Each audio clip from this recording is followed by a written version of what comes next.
This is Good Morning Indiana, working for you. Good Monday morning. Time now is 4:27. Thanks for joining us. I'm Meredith Barrick. More severe weather over the weekend across Indiana, and this includes a possible tornado that hit South Bend last night. You can see the images here sent to us by a viewer. That large funnel cloud taking over part of the southeast side of the city. Now, the National Weather Service will be heading to South Bend today to confirm whether or not this was, in fact, a tornado. And if it is, it will be at least the 19th tornado to touch down in Indiana over the last 30 days.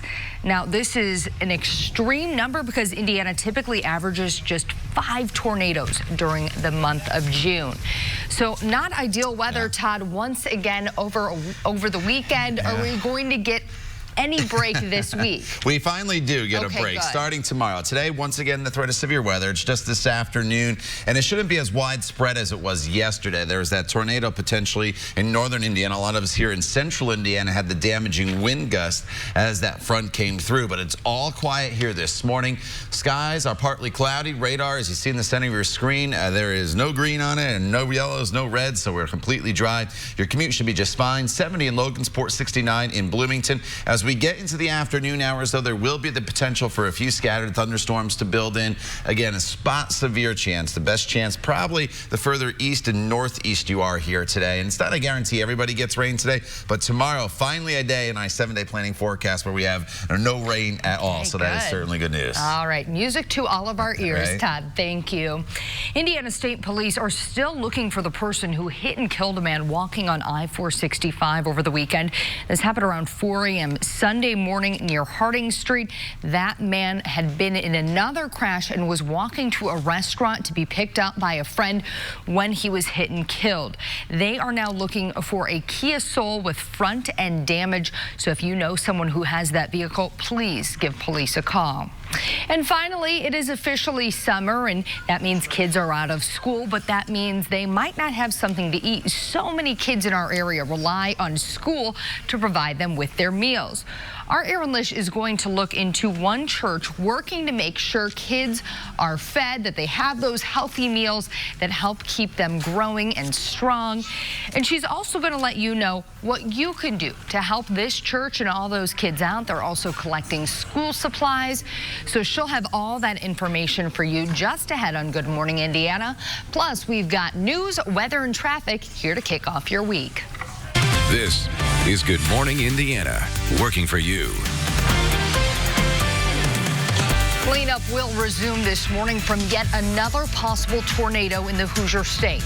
Right now in Good Morning Indiana, where this storm caused significant damage. Plus, home surveillance video catches a man lurking around Indianapolis homes. How residents say he's targeting their property and their lives. And have you seen this man, where police say he kidnapped a woman needing emergency roadside assistance? It is 4:30 on your Monday morning. Thanks for joining us. I'm Meredith Barrick. Elena Martella here with a check at our roadways. But first, we do want to get to meteorologist Todd Clausen. We did have that severe weather. I was in Broad Ripple yesterday, right moments before the duck race was supposed to start. Just a downpouring wind. It couldn't have been worse timing. I know, right? Maybe a half hour earlier they would have been just fine. So they did. They postponed that race until Tuesday. A lot of people disappointed, but better safe than sorry because really was a lot of damage here from those winds across central Indiana. The good news is that front has completely cleared the area. It's nice and quiet right now across the area. The temperature sits at 68 degrees officially at the airport in Indianapolis, 66 in Richmond, 69 in Bloomington. A couple 70s still to the north here, 70 in Peru, as well as Tipton. 71 is the current temperature as you make your way into Lafayette. But here is Storm Team 6 radar. Again, not much to show you on here at all. We are completely quiet this morning. We have partly cloudy skies, but as we expand out, you'll see that there is a system down to our south, and it's this one that we're going to have to watch. It's going to continue to lift to the north, but as it lifts to the north, it's also pushing off to the east a little bit. So it mainly is going to clip the eastern portion of the state. So the further east and the further north you are, the better potential not only of general storms today, but also the potential that one or two of them could be strong to severe. Outside of that, it's a decent day. You just got to be on alert for those storms this afternoon. This morning, you should be just fine. Partly cloudy skies, warm and muggy with temperatures that'll be in the 70s. Eventually, as we get into the afternoon hours, the high temperatures bounce up to right around 80 degrees. The time now is 4:32. Let's get a first look at traffic on this Monday morning. Here's Elena. All right, thank you, Todd. Not too much happening on the roads right now. Coming in from this northwest side, heading southbound on I-65 from I-865 down to I-70 should run you about 17 minutes. So everything's moving along just fine right now. Let's take a look at the roads. Here's a look at I-465 at Michigan Road up on the north side. Traffic's moving along just fine for your drive. Let's take a turn down to the south side. Here's I-65 at I-465.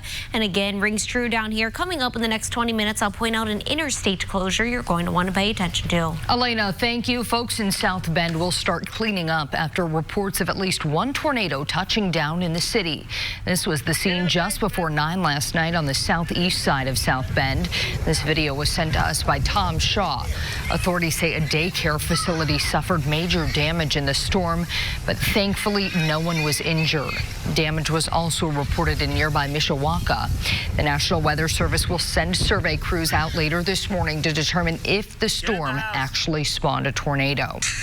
Now, if the National Weather Service confirms the storm in South Bend is a tornado, it will be the at least 19th tornado to touch down in Indiana in the last 30 days. Father's Day weekend, 10 tornadoes touched down in the Hoosier State. 2 of those were EF2 tornadoes in Greene and Monroe counties.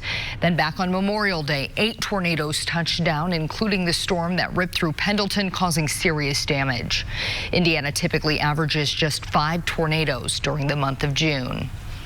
This morning, Metro Police are looking for a man who tried to set fire to 7 different homes on the south side. As RTV6's Derek Thomas reports, a surveillance video captured him in action. This is surveillance video of a man who the victims think set the fires. At this point, he turns and looks at the camera. Christine Bullock lives in the 1600 block of Lawrence Avenue. She and her husband were not at home when the fires started. My husband and I were actually out of town for the weekend. We got woken up by our cell phones going off and our daughter calling us frantically saying that somebody had tried to set our house and our cars on fire. How upsetting was this? Very upsetting when you're away and your kids are calling you on the phone saying that somebody's tried to burn your house down. A car in the driveway was destroyed by the fire. The suspect tried to set a fire in the back of Christine's house and on the front porch. The suspect was very busy and committed. He set fire to 7 different properties in the neighborhood. The surveillance cameras that caught some of the suspect's activities belonged to Marvin Silva. He talked about how a potential disaster was averted. He wasn't trying to do just one home, obviously, because of everything that we found in the different properties. I think his intent was to have one big blaze going at the same time in different areas. To cause more harm, to make it more chaotic for the fire department, I don't know. But he definitely was trying to do something big. This was not small. Police arrived at the scene. You could see at least one officer on the surveillance video. They pursued a suspect, but he got away. This could have been so much worse. Derek Thomas, RTV6. If you recognize the man on the surveillance cameras, you are encouraged to call Crime Stoppers at 317-262-TIPS. This morning, deputies in Tippecanoe County need your help finding this man accused of abducting a woman after she pulled over with a flat tire. Investigators say the suspect is Paul Etter. Deputies say the abduction happened around 5 o'clock Saturday night. The woman says she got a flat tire in the east central part of Tippecanoe County and was then taken against her will to another location for several hours. She was eventually released. Investigators say Etter has a handgun and should be considered dangerous. If you have any information about Etter's whereabouts, please call police. RTV6 is getting answers for a Carmel woman who reached out with concerns over a traffic safety issue. The Arts and Designs District is a busy area. Main Street is lined with restaurants and other businesses. It's also often lined with cars.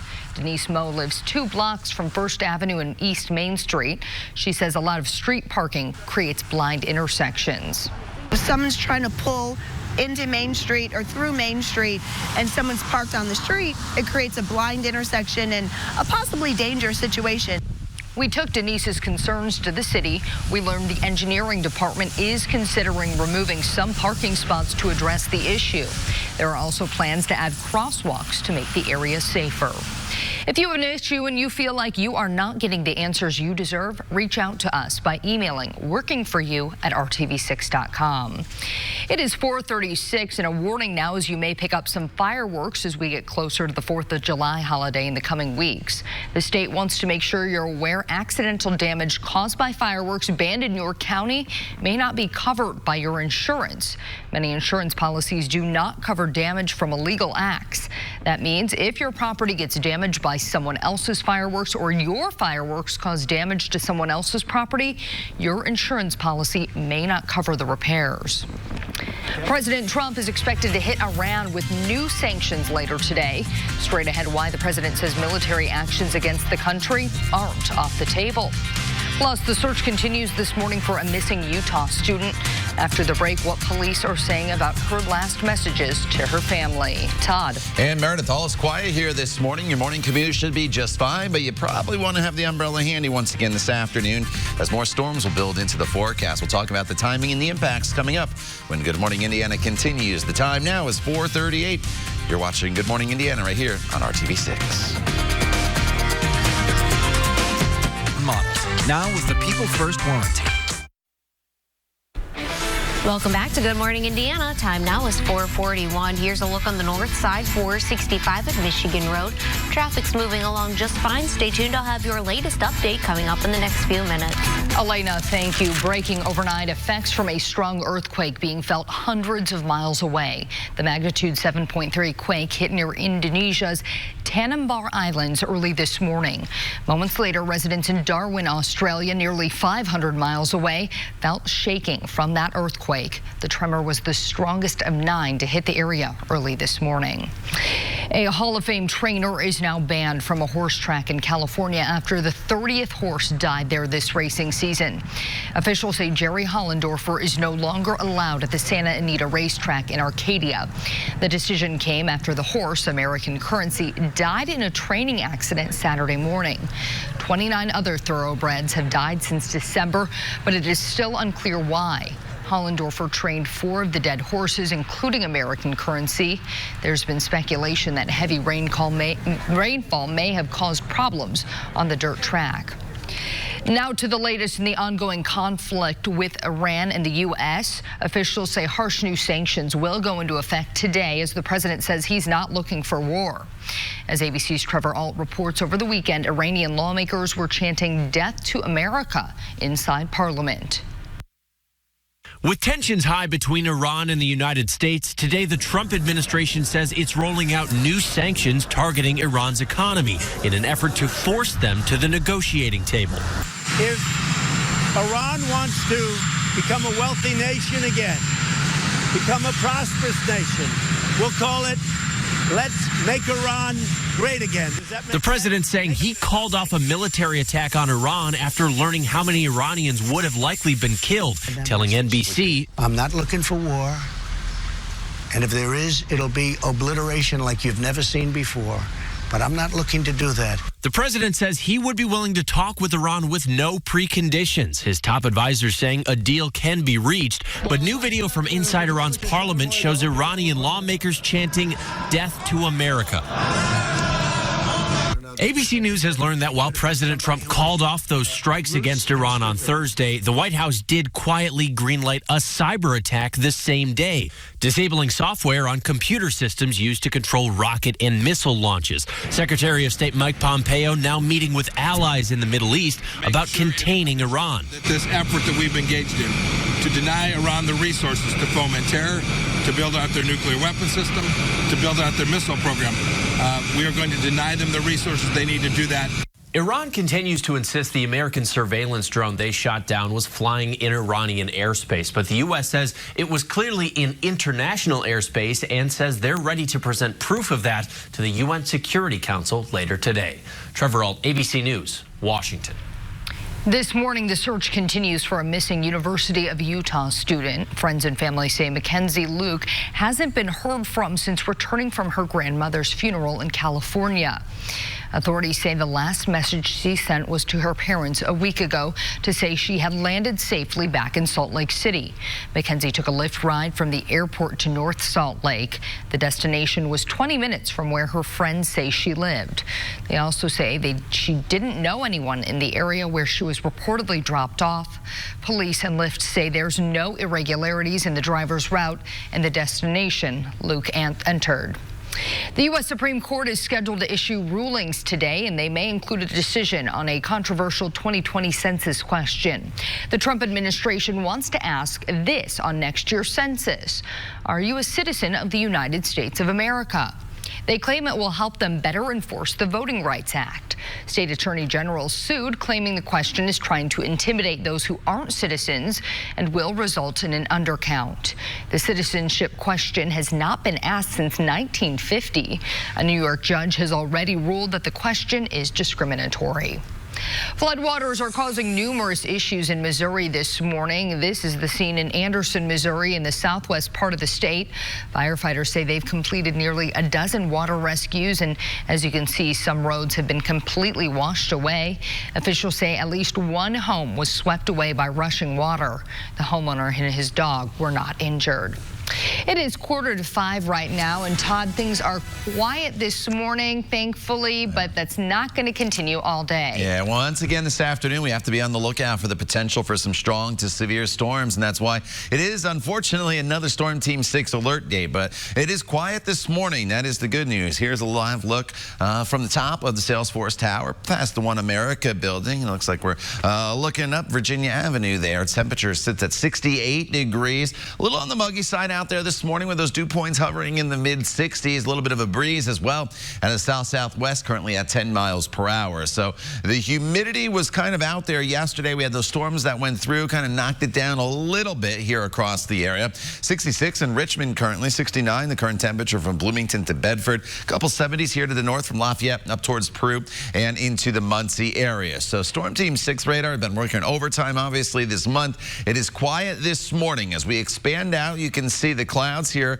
across parts of central Indiana. The rain, though, from yesterday is now pushing through Michigan, but as we expand out even further, you do notice down to our south this cluster of storms, and that's going to start to lift to the north and kind of slide off to the east at the same time as we work our way throughout the course of the day today. So as we get into the afternoon hours, here is the severe weather risk map from the Storm Prediction Center, and you can see Indianapolis just on the borderline of the slight to marginal risk, but we are in the slight risk. Muncie, Richmond, Greensburg, up towards Lafayette. So the further north and the further east you are today, you have the better potential of seeing the severe weather. Not to say you can't see anything here in the western portion of Indiana. It's just a little better potential based upon the track of that system that we get into the rain off towards the east. So working our way throughout the afternoon hours, we build in these isolated storms as we get into the 3 and 4 o'clock hour. I think that's probably the best opportunity to see some of these storms as they come through. But again, the severe threat is probably very isolated in nature. Everybody probably gets into some gusty winds, but the severe winds over 60 miles per hour, they should be isolated in nature. That is the good news. And when that front finally goes through, that is eventually going to set us up for some better weather as we get into the course of the remainder of the week. So the potential today, some localized flooding. Obviously, the ground's very saturated. High winds and the potential for some hail with these systems as they make their way through. Now, tomorrow, finally, we have no rain in the forecast. We're looking at partly cloudy skies for you throughout the entire day. The humidity is a little bit lower and the temperatures climb up into the low 80s, fairly seasonable. So Tuesday is a great day for us. Wednesday, there is just a very, very small chance of an isolated storm that could be in the forecast. Wouldn't really worry about it too much. And then as we get into the latter half of the week, the heat builds with just a 20% chance of a few scattered storms as we head into the weekend. Elena? All right, thank you, Todd. The good news is not too much happening on the roadways right now. You can see traffic's flowing just fine. I-65 at Hendricks County line up there on that northwest side. But you can see southbound lanes are moving. The northbound lanes not so much. Let's take a look at the map. I'll show you why. So it's because of that northbound 65 closure between 465 and I-865. To get around it, go on 465 northbound to 865 westbound. That'll add a little bit of time to your drive, so just pay attention to that. And this closure is expected to continue through July 1st. So plan ahead with this, especially if you're heading to Boone County from the city. Let's take a look at the roads one last time. I-465 at I-70 on the east side. Traffic's flowing just fine. Right now, the roads are dry for your drive. Should be an easy one. Elena, thank you. Scary moments at yesterday's Los Angeles Dodgers game against the Colorado Rockies. We'll pick things up in the first inning. Dodgers star Cody Bellinger up to bat, hits the ball along the first baseline just past the protective netting.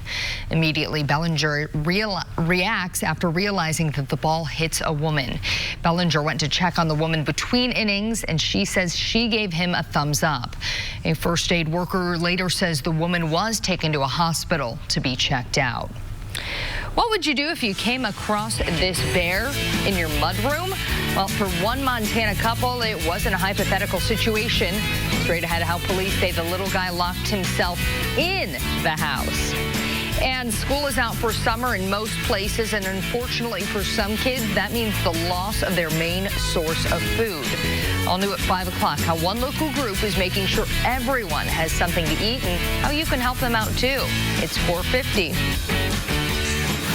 I'm Vinny Politan. Coming up today on the all-new Court TV, brand new trial, Florida versus Scott Nelson. Nelson is accused in the abduction and murder of a nanny out of Winter Park, Florida. Today, 9 a.m., opening statements scheduled to begin. We'll have live reports all day. And don't forget, you can catch the all-new Court TV live on your mobile device by visiting CourtTV.com. You're watching Good Morning Indiana right here on RTV6. We'll be right back. Terribly exciting. That's why we do it. Welcome back to Good Morning Indiana. Time now is 4:54. Here's a look at I-465 at Ditch Road on the north side. Traffic's moving along just fine for your drive. No backups or delays. Elena, thank you. Congratulations are in order for former NBA star Kobe Bryant and his wife Vanessa. The couple has welcomed their fourth daughter, and the baby shares his name. Dad says Capri Kobe Bryant was born Thursday. The retired Los Angeles Lakers player made the announcement on Instagram Friday. He posted, "We are beyond excited that our baby girl Coco has arrived." Capri joins three older sisters, 2-year-old Bianca, 13-year-old Gianna, and 16-year-old Natalia. A four-legged, heavy-eyed intruder surprised deputies in Montana. They say they found this bear taking a nap in someone's mudroom Friday morning. Deputies say the bear got into the home in Butler Creek and somehow deadbolted the door from inside. You might say he's smarter than your average bear. The bear then started ripping through the mudroom before he apparently got tired and decided to snooze for a while. He didn't even care about leaving when deputies opened the door. So wildlife officials tranquilized the bear to relocate him. Deputies say this should be a reminder to homeowners to keep their doors locked. Rescuers used YouTube to save a group of trapped ducklings. Colorado firefighters responded to reports of ducklings trapped in a drain pipe. 4 of the little guys were out of reach, so rescuers got creative. They streamed audio of a duck call from YouTube to coax the rest out. The plan worked, and the ducklings were later reunited with Mama. That is so smart. Right? I never thought of that. Nope, never. Oh. Well, they might have had to rescue some of the ducks from the duck race yesterday in Broad Ripple after that heavy rainfall. You know, I saw the warning came out, and the National Weather Service did a great job, especially I think they know a lot of people are doing things outside on the weekend, so they sent that thunderstorm warning out well in advance, and then it rolled through. But yeah, unfortunately, that duck race in Broad Ripple postponed until Tuesday. This morning, the severe weather has come to an end. It's quiet for you. 70 in Logansport. Radar is nice and quiet in the middle of your screen there, but as we work our way throughout the day today, we'll go from 68 degrees up to about 82, but once we get into the afternoon hours, there will be the potential once again today for strong to severe storms across the area, with wind and hail being the two main threats. But once we get past today, with the exception of a very, very small chance on Wednesday of a stray storm, the rest of the week's pretty dry, with the heat building in near 90 degrees by the time we get to the day on Friday. The time now is 4:57. You're watching Good Morning Indiana right here on RTV6. Stay with us. We'll be back here in just a few minutes.